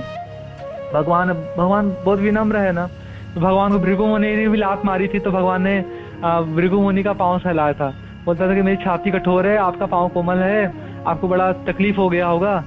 तो यहाँ पे भगवान चारों कुमारों को, उनको भी बहुत विनम्रता पूर्वक भगवान उनको आदर कर रहे हैं, सत्कार कर रहे हैं और अपने दासों के अपराधों का जिम्मेदारी अपने ऊपर ले रहे हैं भगवान, कि मेरे दास है और इनको ना मैंने अच्छा सा ट्रेनिंग नहीं दे पाया, मेरे अंदर कमी रह गई, इस वजह से इन्होंने आपका अपराध कर दिया है। भगवान खुद के ऊपर लेते हैं। एक्चुअली एक स्वामी का सेवक अगर कुछ गलती करता है तो रिस्पॉन्सिबिलिटी स्वामी के ऊपर आती है, स्वामी के ऊपर आती है। हाँ, स्वामी के ऊपर। जैसे एक पत्नी कुछ गड़बड़ करे तो पति के ऊपर रिस्पॉन्सिबिलिटी आएगी, पुत्र या पुत्री कुछ गड़बड़ करे तो माता पिता को रिस्पॉन्सिबिलिटी आएगी, शिष्य कुछ गड़बड़ करे तो गुरु को रिस्पॉन्सिबिलिटी आएगी। तो यहाँ पे जो द्वारपाल है वो भगवान के दास है, ये इनसे गड़बड़ी हो गई, वहां पे उन्होंने अपमान हो गया उनसे, तो भगवान रिस्पॉन्सिबिलिटी ले रहे हैं, भगवान रिस्पॉन्सिबिलिटी ले रहे हैं कि मेरे दास हैं, इनसे गड़बड़ी हो गया, मेरी कमी है, मैं अच्छा। तो तुरंत जैसे ऐसे बोलते हैं ना भगवान, तुरंत ये चार कुमार बहुत विनम्र, अरे नहीं नहीं प्रभु आप ये क्या बोलते हो, ऐसा नहीं है, ऐसा नहीं है, ऐसा नहीं है, तुरंत विनम्र हो जाते। भगवान का मतलब भगवान वाक्पटु है, भगवान के 64 गुणों में एक है वाक्पटु। भगवान बहुत मधुर बोलते हैं और सबको मंत्र मुग्ध कर देते हैं। भगवान दुश्मन ही मंत्र मुग्ध रहता है भगवान का। कालिया नाग को भगवान ने दमन किया, फिर कालिया नाग को बोला देखो मैं तुम्हें इतना कष्ट नहीं पहुंचाना चाहता था, लेकिन अभी क्या करूं, अभी मैं तो ग्वाल बाल हूँ ना, मैं गोपाल हूँ, तो मुझे मेरी गैयों की रक्षा करनी है, मुझे मेरे ब्रजवासी की रक्षा करनी है, और तुम्हारे यहाँ रहने से उनको तकलीफ होता है। मैं तुम्हें कष्ट नहीं पहुंचाना चाहता था, तुम्हें मैंने बहुत तकलीफ दिया, तुम्हारे ऊपर नाच नाच के तुम्हें पीड़ा पहुंचाई है, मैं बहुत दुखी हूँ, तुम्हें पीड़ा पहुंचाई, बट क्या करूँ, मुझे करना पड़ा है। तो अभी ना तुम यहाँ से चले जाओ, दूर चले जाओ। भगवान उससे भी वो प्यार से बोल रहे हैं, प्यार से बोलते हैं, उसको भी बुरा नहीं लगता, उसको भगवान की वाणी ठंडक पहुंचाती है, अच्छा लगता है, हृदय बिल्कुल शांत हो जाता है और प्रसन्नता आती है। तो यहाँ भगवान ने चार कुमार गुस्से में आ गए थे, गरम माहौल हो गया था, भगवान ने तुरंत आके प्रेजेंट एटमॉस्फेयर क्रिएट कर दिया, तुरंत शांत कर दिए। और थोड़ा सा जय विजय भी डर गए थे अब क्या होगा, तो जय विजय भी थोड़ा सा भगवान की उपस्थिति आ गई, तो जय विजय भी थोड़ा सा उनको भी शांति मिली, और चार कुमारों का गुस्सा ठंडा हो गया, चार कुमार नॉर्मल हो गए, शांत हो गए वो भी। और प्रेजेंट एटमॉस्फियर एक मनमोहक वातावरण का निर्माण हुआ उधर। और यहाँ पे एक्चुअली सुंदर एक अजामिल के बारे में भी है कि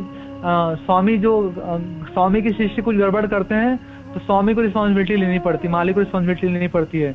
जब अजामिल के केस में यमराज के दूतों ने जब प्राण ले रहे थे अजामिल के, उस समय भगवान विष्णु के दूतों ने यमराज के दूतों को हरा दिए थे, यमदूतों को हरा दिए। हार के यमराज के पास गए और बोलते हैं कि किस प्रकार से वो हार गए, किस प्रकार से लड़ाई झगड़ा हुआ, दोनों में वाग युद्ध हुआ, वाणी का युद्ध हुआ, डिफीट हो गए। तो यमराज जी बहुत डर जाते हैं कि उनके सेवकों से विष्णु दूतों का अपराध हो गया, विष्णु दूतों से लड़ाई कर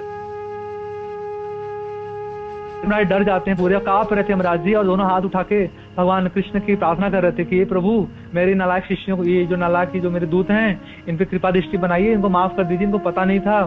तुरंत फिर भगवान के भक्तों की महिमा बताना शुरू करते हैं। हमसे किसी वैष्णव अपराध हो जाए तो कैसे दूर करना चाहिए, तुरंत उस वैष्णव को ग्लोरीफाई करना चाहिए। तो भगवान का अपराध तो भगवान ग्लोरीफाई करना चाहिए। तुरंत यमराज जी भगवान और भगवान के भक्तों को और भगवान की भक्ति को ग्लोरीफाई करते हैं, यशगान करते हैं, बोलते हैं कि देखो मैं सर्वश्रेष्ठ स्वामी नहीं हूँ, तुम लोग मुझे स्वामी समझते हो, मैं तो भगवान श्री हरि का छोटा सा दास हूँ, मैं श्रेष्ठ नहीं हूँ, श्रेष्ठ तो भगवान श्री हरि है, कृष्ण श्रेष्ठ है, कृष्ण भगवान है, और सभी के स्वामी है, बड़े बड़े देवी देवता ब्रह्मा शिव अनंत शेष लक्ष्मी सबके स्वामी है, हम सब उनके छोटे से दास है, उन्हें हमें सेवा दिया हुआ है और हम उनके दास है। फिर बोलते हैं कि देखो जो भी भगवान श्री हरि का भक्त हो, जो भी वैष्णव हो ना, वैष्णव हमारी परिधि से बाहर है, उन जिह्वा के यह जिह्वा अग्रे वर्तते नाम तुभ्यम, जिसके जिह्वा के अग्र भाग में भगवान श्री कृष्ण के नामों का उच्चारण होता है, उसके पास कभी मत जाना। जिसके गले में तुलसी माला है उसके पास कभी मत जाना। और फिर वो जिसके शरीर में उद्धव पुंड वैष्णव तिलक है उसके पास कभी मत जाना। जो भगवान श्री हरि की पूजा में सेवा में लगा हुआ है उसके पास कभी मत जाना। जो गीता भागवत इन सब ग्रंथों का अध्ययन करता है, जो उसको बोलता है, उसके पास कभी मत। जिसके कान में कृष्ण की कथा पढ़ रही है, इसके नामों से कृष्ण का नाम उच्चारण हो रहा है, उसके पास कभी मत जाना, वो हमारे परिधि के बाहर है। इस प्रकार से यमराज जी तुरंत ग्लोरीफाई करते हैं भगवान और उनके भक्तों को, और अपने शिष्यों को समझाते हैं। तो इस प्रकार से हम देखते हैं कि भगवान आए और इस प्रकार से वहाँ का माहौल शांत किया और प्रेजेंट एटमॉस्फेयर क्रिएट हुआ। तो आइडिया यही है कि हम लोग भगवान के प्रति शरणागत हो और कृष्ण की कथा के प्रति हमारा रुचि बढ़े, कृष्ण के भक्तों के प्रति हमारा प्रेम बढ़े। तो और हम सब जिस एरा में रह रहे हैं ना, दिस इज और इस कलयुग के भगवान है भगवान चैतन्य महाप्रभु।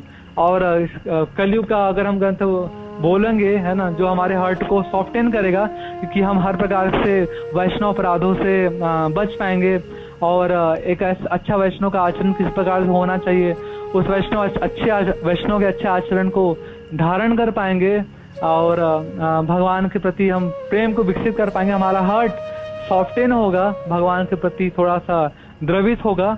तो इन सब के लिए हम लोगों को ना भगवान की कथाओं के, specially Gita is very good, Bhagavatam भी वेरी गुड, बट हमें भगवान चैतन्य महाप्रभु की कथाओं का आश्रय ग्रहण करना चाहिए। चैतन्य चरितामृत बेसिकली है ना, चैतन्य भागवत, इन सभी ग्रंथों का ना हमें आश्रय ग्रहण करना चाहिए। तो बड़ा से बड़ा पापी, कितना भी बड़ा से बड़ा अधम नीच, कैसा भी बड़ा पामर जीवात्मा होना, तुरंत अपलिफ्ट होता है चैतन्य महाप्रभु नित्यानंद प्रभु की कृपा से, आचार्यों की कृपा से। तो हमें सबसे ज्यादा वेटेज हमें चैतन्य महाप्रभु को देना चाहिए, है ना। और चैतन्य महाप्रभु के चैतन्य चरितामृत, चैतन्य भागवत, इन सब ग्रंथों को, इनका श्रवण, इनका कीर्तन करने पे हमें ज्यादा वेटेज देना चाहिए। तो आप सबसे रिक्वेस्ट है कि आप सब वेरी गुड नंबर्स में, बहुत अच्छे नंबर्स में आप सब डेली नित्यम भागवत सेवा में आते हैं। तो एवरी डे रात में 9 PM 9 बजे चैतन्य चरितामृत की क्लासेस होते हैं। हिजगुरु श्यामानंद प्रभु जी क्लास करते हैं, बहुत सुंदर। तो आप सबसे रिक्वेस्ट है कि आप सब ना शाम वाली क्लास में भी आइए एवरी डे। तो आप लोग को बहुत ही अच्छा का मिलेंगे और भगवान से, चैतन्य महाप्रभु से प्रति आसक्ति होंगे, और हम अपराधों को अच्छे से जान पाएंगे, और वैष्णव का आचरण किस प्रकार से करना चाहिए वो सब समझ पाएंगे। हमारा हार्ट सॉफ्टन होगा। तो आप सब प्लीज ज्वाइन करिए डेली, है ना। थोड़ा सा आधे घंटे 45 मिनट क्लास में आप लोग समय निकालेंगे तो आराम से कर पाएंगे। हमारे जीवन तो बीत ही रहा है, कथा नहीं भी सुनेंगे तभी बीत ही जाएगा। तो इससे अच्छा है कि हम डेली चैतन्य चरितामृत की कथाएं सुन के हमारे जीवन को आगे बढ़ाए और हमारा जीवन सफल होंगे। Thank you very much. Hare Krishna. Jagat Guru Srila Prabhupada की जय, गुरु महाराज की जय। तो इसमें आप लोग का कोई प्रश्न है तो प्रश्न कर सकते हैं प्लीज, और कुछ ऐड करना चाहते तो ऐड कर सकते हैं।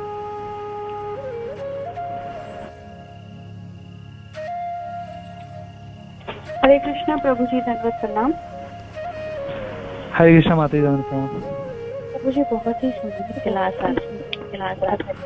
प्रश्न ये आपने बताया कि भगवत गीता पास मत जाना, जो यमराज कहते हैं अपने दूतों को, और भागवतम पढ़ते हैं तिलक। तो प्रभु जी ये है कि जो रामायण पढ़ते हैं, ये नहीं कहा उन्होंने कि जो रामायण पढ़ते हैं या जो विष्णु पुराण पढ़ते हैं उनके पास भी नहीं जाना है, या बस जो भगवत गीता और श्रीमद् भागवतम पढ़ते हैं उन्हीं के पास नहीं जाना है। हरे कृष्णा प्रभु जी, धन्यवाद। थैंक यू माता जी। मतलब कोई भी ग्रंथ रहे भगवान कृष्ण, रामचंद्र, भगवान विष्णु से रिलेशन में, तो कोई भी ग्रंथों का हम अध्ययन करेंगे, उनको श्रवण करेंगे, और कोई भी ग्रंथों का हम उच्चारण करेंगे, उनको कथा को बोलेंगे, तो फिर इक्वल वेटेज है माता जी। कृष्ण, राम, विष्णु तीनों के लिए इक्वल वेटेज है ना। कि किसी भी प्रकार के हम रामायण भी अगर हम पढ़ रहे हैं, श्रवण कर रहे हैं, तो भी हमारा पूरा कल्याण होगा। कि भगवान रामचंद्र से भी आसक्त हो गया है तो बहुत ही अच्छा है, बहुत ही अच्छा है। ठीक है माता जी, उनके पास भी यमदूत बिल्कुल नहीं आएंगे। विष्णु दूत के पास, कृष्ण भगवान के भक्त के पास, राम जी के भक्त के पास बिल्कुल भी नहीं आने वाले। ठीक है माता जी। प्रभु जी, थैंक यू प्रभु जी। हरे कृष्णा, धन्यवाद। हरे कृष्णा प्रभु जी, धन्यवाद, प्रणाम। प्रभु जी, अभी जैसा कि आपने बताया कि इन सब ग्रंथों का पठन करने वाले के पास यमदूत नहीं आने चाहिए, लेकिन भगवत गीता के अंदर ये भी कहा गया है कि जो मरते वक्त जिस भाव का स्मरण करता है उसी प्रकार से अगली योनि में वो जाता है। तो प्रभु जी फिर ये कि पूरा जीवन मान लो उसने ये सब पठन पाठन किया है और अंतिम समय पर उसकी चेतना इस तरह की नहीं रह गई है, तो उसके जीवन का कल्याण फिर कैसे होगा? क्योंकि जैसे कि हम राजा भर्तृहरि के बारे में सुनते हैं कि वो लास्ट समय में मृग का चिंतन कर रहे थे तो उनको नष्ट जीवन मृग का मिला। ठीक है, उनकी समृद्धि तो बनी रही, तो क्या प्रभु जी ये भी तो सत्य ही है भगवत गीता के अनुसार? इसको हम कैसे समझें? सुंदर माता जी, बहुत अच्छा बात है। तो भगवत गीता में ये जो बताया गया ना तो थोड़ा सा तो भगवान हमको सावधान करना चाहते हैं, डराना भी चाहते हैं कि देखो तुम ना मेरे को भूलना मत कभी। यहाँ पे जय विजय यही तो बोल रहे हैं ना भगवान, देखिए हमें ना आपको विस्मरण ना हो पाए, हम भूले नहीं आपको कभी। तो ये भगवान इसलिए बोल रहे हैं ना ताकि हम सावधान रहे, हम कुछ ऐसा एक्टिविटी ना करें जिससे भगवान को भूल जाए, भगवान से दूर हो जाए, इसके लिए है। साथ में भगवान आश्वासन भी दे रहे हैं, भगवान एकदम भगवान डरा भी नहीं रहे हैं, भगवान आश्वासन भी दे रहे हैं कि देखो तेषाम अहम समुद्धरता मृत्यु संसार सागरात। अगर आप निरंतर मेरे में लगे रहोगे ना तो मृत्यु समय में ना भगवान ऐसी व्यवस्था करेंगे ही करेंगे कि हमको भगवान स्मरण आएंगे ही आएंगे, किसी न किसी प्रकार से भगवान हमारे सामने उपस्थित हो जाएंगे। बाय एनी हाउ कृष्ण हमारे सामने नामकुर में प्रकट हो जाएंगे, कोई भक्त लोग आके हमें सहायता करेंगे, हमारे आस पास रह के वो भगवान कुछ कथाओं का श्रवण करा देंगे, तो भगवान के कुछ चित्रों को दिखाएंगे, तो भगवान की प्रसादी माला देंगे, कुछ चरणामृत पिलाएंगे, कुछ न कुछ प्रकार से भगवान हमारे लिए व्यवस्था करेंगे। क्योंकि भगवान गुरु महाराज कहते हैं कि Krishna is not thankless God, Krishna thankless नहीं है। एक भक्त ने भगवान के लिए अगर अपना जीवन भर दिया है तो भगवान बिल्कुल उसके लिए सहायता करेंगे, बिल्कुल। कृष्ण बोलते हैं मैं पर्सनली गरुड़ पे सवार होके आता हूँ और मेरे भक्तों को मृत्यु संसार के सागर से लेके जाऊंगा। तो हमें लास्ट मोमेंट हमारा क्या होगा, हमें कृष्ण स्मरण आएंगे कि नहीं आएंगे, ये हमको वो डरने का आवश्यकता नहीं है। हम अभी तो हमारे हाथ में क्या है, हमारे हाथ में हमारा प्रेजेंट टाइम है। प्रेजेंट टाइम में हमें हमारा बेस्ट एफर्ट दे के हमें भगवान श्री कृष्ण का सेवा में, उनका कृष्ण की भक्ति में, कृष्ण को स्मरण करने में लगाए रखना है। प्रेजेंट टाइम को अगर हम हर प्रेजेंट टाइम को कृष्ण में लगा रखे है ना, कृष्ण मति रस्तु, हमारी मति अगर कृष्ण में है ना, तो फिर अंतिम समय में कृष्ण में आ ही जाएगी मति। अगर वात पित्त कफ आदि के दोषों से शरीर में विकार उत्पन्न हो गए और हम याद न भी कर पाए ना, तो कोई दिक्कत की बात नहीं है, कृष्ण हमें याद करेंगे। हमें हमारा बस यही कार्य है कि जिस समय हमारा शरीर स्वस्थ हो उस समय हम कृष्ण की सेवा करें, उस समय कृष्ण को याद करें। जिस समय शरीर मृत्यु के समय में पता नहीं कैसी अवस्था रहेगी, हमारा स्थिति हमें याद करने वाला रहे ना रहे, हमें उसका चिंता नहीं करना, वो कृष्ण का चिंता है। हमें तो अभी वाला चिंता करना है, अभी हम अपने आप को कृष्ण में लगा दें, अभी का जीवन कृष्ण को दे दे, बाकी का जीवन कृष्ण देख लेंगे, लास्ट का क्या होगा वो कृष्ण संभाल लेंगे। ठीक है माता जी। थैंक यू प्रभु जी, thank you very much. Hare Krishna दंड में प्रणाम। हरे कृष्णा माता जी, प्रणाम।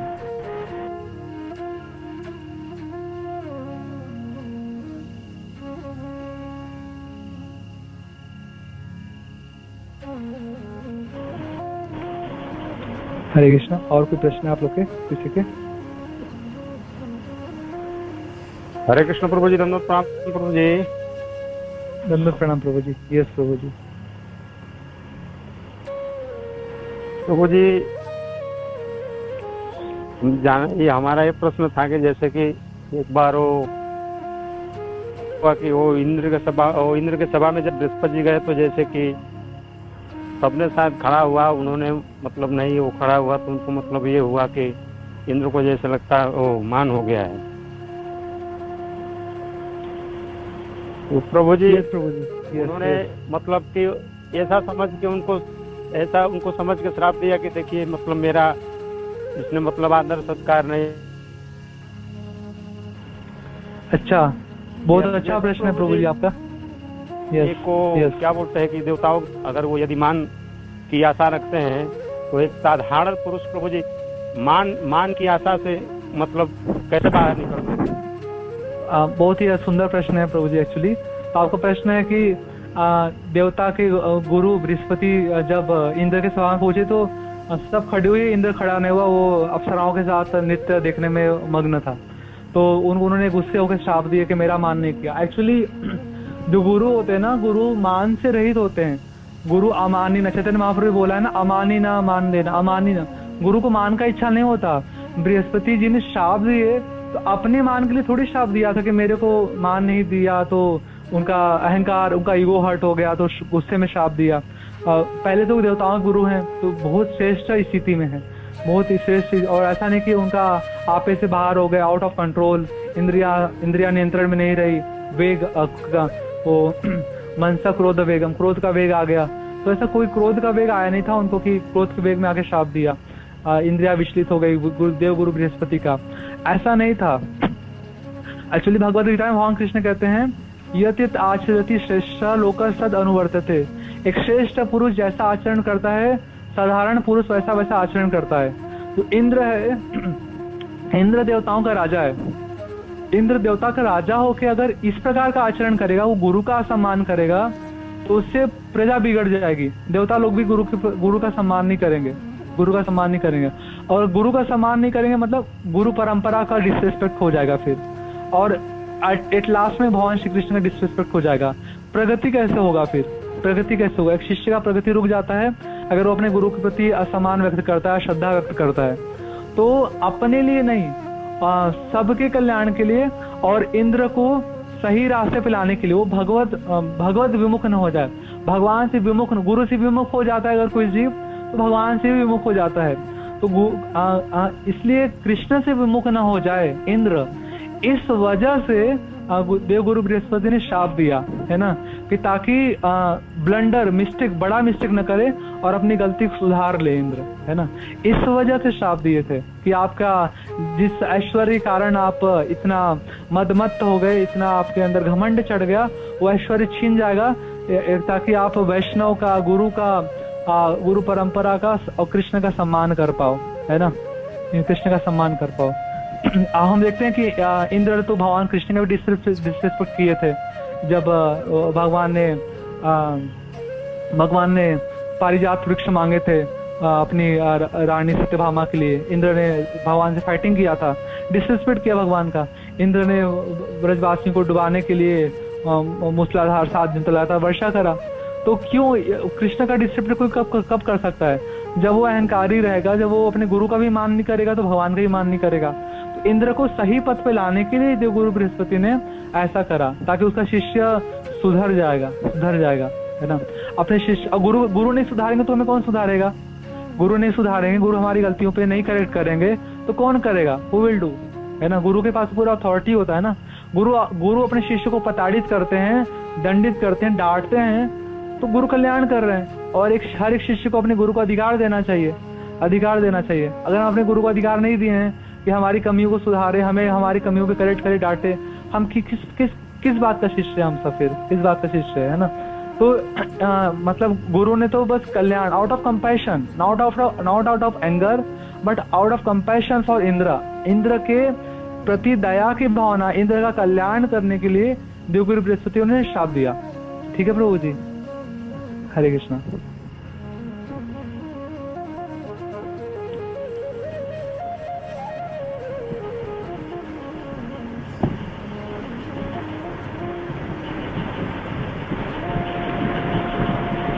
हरे कृष्णा। और किसी को प्रश्न है तो ले सकते हैं, नहीं तो फिर क्लास को वाइंड अप कर सकते हैं।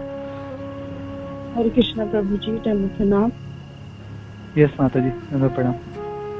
प्रभु जी, मेरा ये क्वेश्चन है कि जैसे प्रभु जी मुझे बहुत अच्छा लगता है, नित्य भागवतम भी सुनती हूँ, बाकी नहीं सुन पाती हूँ तो रिकॉर्डिंग सुनती हूँ, लेकिन प्रभु जी मुझे कुछ याद नहीं रहता है और काम करते करते प्रभु जी सुनती हूँ, तो क्या करूँ प्रभु जी? घर वाले कहते हैं कि तुम ऐसे ही रातों दिन सुनती रहोगे, कुछ नहीं होने वाला है, तो क्या करें प्रभु जी? हरे कृष्णा। माता जी, सबसे पहले तो कोई निराश होने की आवश्यकता नहीं है कि याद नहीं हो रहा है ना, ऐसा बिल्कुल भी नहीं है। सब कुछ हमारे हृदय में जा रहा है, बिल्कुल जा रहा है, सही समय आने पे बाहर आएगा भी, और कृष्ण स्मरण आएंगे ही आएंगे, है ना। एटलीस्ट इतना धैर्य रखिए कि जिस समय आप सुन रही हैं, चलो आप कह रही याद भी नहीं रहता, तो पहले तो हमारे हृदय में सब कुछ जा रहा है, हमको नुकसान नहीं हो रहा है। प्लस जितना समय आप कथा सुनी, उतना समय तक आप कृष्ण भावना भावित रही, उतने समय तक आपके मति में कृष्ण बने रहे, ये बहुत अच्छी बात है। अगर आपने 4 घंटा सुना, एटलीस्ट उस 4 घंटे आप कृष्ण को स्मरण कर पाए, तो आपका बहुत बड़ा ये अचीवमेंट है, बहुत बड़ा आपका प्राप्ति है यह, कि आप उस 4 घंटे आपकी मति कृष्ण में लगी रही, कृष्ण मति प्रस्तु, आप राधा रानी कृष्ण में अपनी मति लगाए रखी, है ना। तो ये बहुत बड़ी प्राप्ति है। और जो घर वाले बोल रहे हैं कि कथा सुनने से क्या होगा तुम्हारा, है ना, इससे कुछ नहीं होने वाला है, तो एक्चुअली वो इसलिए कह रहे हैं कि उनको इसका महत्व नहीं पता, वो भी भक्त नहीं है, इस वजह से ऐसा कह रहे हैं वो, ठीक है। बट कथा सुनने से तो सबसे बड़ी प्राप्ति है ना। हमारे भक्ति के सभी अंगों में श्रवण को सबसे महत्वपूर्ण अंग प्रदान किया गया, सबसे टॉप मोस्ट अंग है। सबसे स्टार्टिंग हमारी भक्ति की होती है श्रवण से, और हम भक्ति जो तीव्रतम जो उच्चतम अवस्था में पहुंचते हैं वो भी श्रवण से होता है ना। श्रवण तो कंटिन्यूअस चलता रहेगा, है ना। तो सबसे बड़ी भक्ति श्रवण करना है, सबसे बड़ी भक्ति श्रवण करना है ना। तब कथामृतम तब तजीवनम कवि भीड़ितम कल्मशापहम श्रवण मंगलम श्रीमदाततम भुवि ग्रंथिते भूरिदा जना। तो गोपियां गोपी गीत में कह रही हैं कि श्रवण करने से सबसे बड़ा मंगल होता है, यही सबसे बड़ा ग्लोरीज है, सबसे बड़ा यश है, सबसे बड़ा यशस्वी, सबसे इस ब्रह्मांडों का सबसे बड़ा यशस्वी पुरुष वह है जिसका आसक्ति भगवान श्री कृष्ण की कथाओं का श्रवण करने में है। उससे बड़ा ग्लोरियस कोई नहीं है पूरे ब्रह्मांडों में। सबसे बड़ा ग्लोरियस तो वही है जिसके कर्ण रंध्र में भगवान श्री कृष्ण की कथाओं का अमृत गिर रहा है। वो सबसे महान यशस्वी है, उसका यश बहुत बड़ा है ना। और उसके सारे पाप नष्ट हो रहे हैं और सबसे बड़ा मंगल हो रहा है उसका। और जो कथा श्रवण कराता है उससे बड़ा दानी कोई नहीं है। भूरिदा जना सबसे बड़ा दानी है, कथा देने वाला, और सबसे बड़ा यशस्वी है, सबसे बड़ा भाग्यशाली है जिस कथाओं को श्रवण करने में रुचि है। ठीक है माता जी, सबसे बड़ा मंगल तो यही है, कथाओं का श्रवण करना। हरे कृष्ण। हरे कृष्ण। प्रभु जी आशीर्वाद यस माता जी, यस माता जी, बोलिए माता जी। हरे कृष्ण प्रभु जी। यस माता जी। प्रभु जी मुझे भी माता जी सेम प्रॉब्लम है। माता जी ने बोला कि मतलब मैं भी भगवान की कथा सुनती हूँ और रिकॉर्डिंग भी सुनती हूँ, जैसे ये जिस टाइम की क्लास होती है वो भी मुझे ऐसा नहीं है। मैं प्रभु जी जैसे मैं सुनती हूँ तो मुझे ऐसा नहीं है कि सारी याद रहती है, नहीं, उसमें ऐसा है कि हम एकदम पूरी को कवर नहीं कर पाते। पर प्रभु जी मुझे एक और प्रॉब्लम है कि जैसे मैं मतलब इतनी बड़ी तो वो नहीं हूँ प्रभु जी, मैं आपकी तरह इतनी अच्छी भक्त नहीं हूँ, लेकिन जैसे हम क्लास करते हैं तो मतलब उसमें जैसे हम प्रवचन सुनाते हैं तो प्रभु जी एकदम से ना मैं जैसे बोलूँगी तो एकदम से भूल जाती हूँ उससे। और जैसे हम शांति मावती माता जी की जैसे क्लास लेते हैं, मावती माता जी, उनसे मैं क्वेश्चन करूँगी तो प्रभु जी एकदम से मैं भूल जाती हूँ। और मतलब जो मुझे बोलना होता है वो वर्ड पता नहीं वो कैसे उल्टा सीधा हो जाता है, मुझसे क्या होता है वो उसको भूल ही जाती हूँ। तो मुझे ये कंफ्यूजन हो रही है, मैं बहुत परेशान हूँ इस चीज़ से कि ऐसा क्यों हो रहा है मेरे साथ।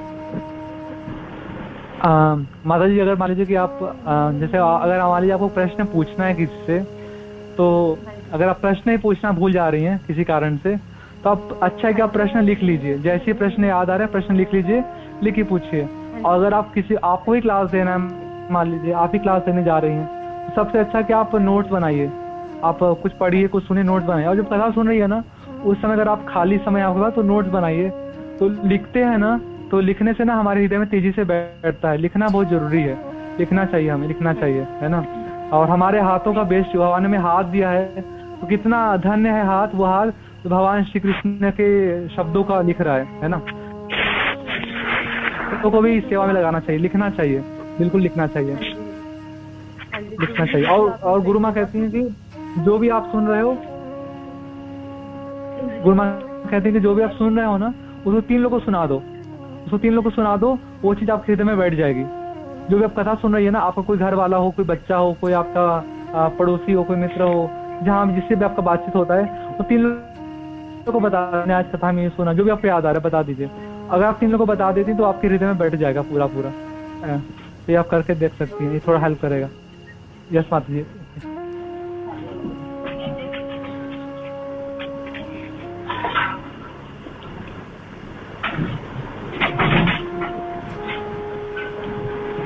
और किसी को प्रश्न है?